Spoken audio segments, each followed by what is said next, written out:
Zawolik News Network, where history happens. Hello and welcome to ZNN. I am your host, Rob Zawolik. Mr. Bob Goodman will no longer be joining us as ZNN has decided not to extend his contract due to unpopular demand. Moving forward, I can only hope that I can begin to fill Bob's tiny little shoes. Today's episode, we will be addressing the time period known as the Enlightenment. But before we get into any great detail, we must first address the historical context. For those who don't know what that means, the historical context is referring to the details of what was going on at that time. So, what was going on at this time? The second king claims unlimited, ultimate authority in his nation. He believes that he rules by God's will or divine right. If a legislative body exists, it is subject to the king, who does not have to cooperate with it or abide by any written constitution. This king demands and receives the power to make laws, tax his subjects, control the government, regulate relations with foreign nations, command the army, and administer justice. He may consult with the country's nobility about certain matters, but he does not have to follow their advice or share his power with them. This king reigns in an absolute monarchy. The Enlightenment occurred in direct response to the period of time known as the Age of Kings. This was when kings or monarchs ruled with total control. Now, in response to this unfair treatment, eventually people began questioning and then going on to challenge the power of these kings. The leaders of this movement are known as the Enlightenment philosophers. To learn more about this, we will be going to our expert educator for the big idea. Z?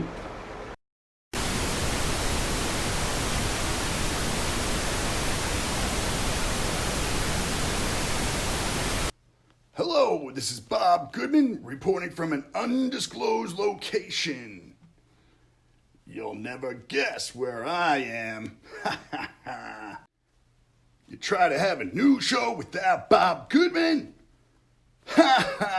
Good luck, buddy. Turns out, New York loves me.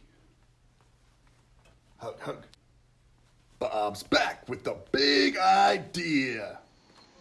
Hey class, let's begin our unit on the Enlightenment by going over the big idea. Big idea number one, the Enlightenment was a period of time in the mid-1600s to the late 1700s in Western Europe when philosophers challenged the power of Catholic Church and absolute monarchs. Next big idea is that the Enlightenment was caused by frustration with leaders who abused their power. Enlightenment thinkers had different points of view about how a government should work. They expressed these points of view in books where they tried to persuade readers to change how government works. Throughout our study of the Enlightenment, we will be focusing on the question, what were the different points of view of the Enlightenment thinkers? Imagine that you and all the other students in your grade are going on a class trip to China. All of the students board a plane, but your teachers have to take another flight. When you're flying over the middle of the Pacific Ocean, the plane's engines malfunction, and you crash on a deserted island. The pilot and crew parachuted out of the plane before it landed, but miraculously, all of the students survived. The island has enough food and fresh water on it for everyone. But after a week of waiting, it is clear that no one is going to come and rescue you.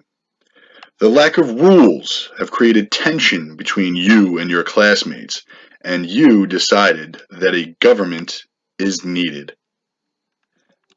As we begin to explore this idea of what type of government that we should instill on our island, we should want to consider what the purpose of government is to begin with. Questions like, why do you need a government? What should the government do for you and your classmates? What limits should there be on the government? Answering these questions, you must take into careful consideration exactly how much power you would like a government to have, how much control of your life you want them to have. Of course, on the flip side, a government has to have power in order to do things for you that you think government should be doing. Americans, ask not what your country can do for you, ask what you can do for your country. As we begin to introduce different thinkers, I want you to consider what point of view they had on government. What would they do in this situation? How would they answer those questions that you now have? To begin this exercise, we first must put ourselves in the shoes of Louis XIV, an absolute monarch of France. By the time Richelieu died in 1642, France was just about an absolute monarchy. When Louis XIII died the following year, his 5-year-old son, Louis XIV, assumed the throne. And by the time Louis was ready to rule in his own right in 1661, he was truly an absolute monarch. Louis XIV was determined to reign supreme. He made that very clear when he began his active reign, calling himself the Sun King, who shined his light on France and insisting that he himself was the state personified. This was the manifesto of an absolute monarch, and over the next few years, Louis worked hard to strengthen his position even further. In his reign, France reached the epitome of absolutism. First, Louis put the French nobility firmly in its place. Relegating the nobles to ceremonial functions, he refused to consult with them about matters of the state, but he did keep them busy serving him at his grand palace in Versailles. The nobles learned to jump at Louis's every whim, and they followed elaborate rituals as they waited on Louis from the time he woke up until the time he went to bed.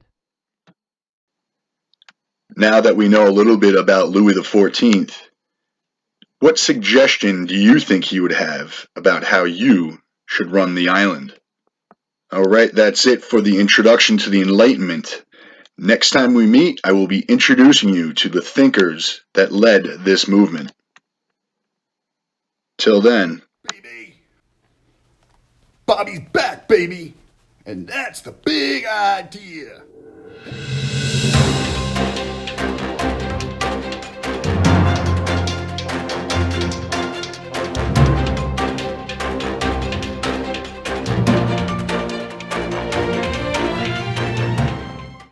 The big idea.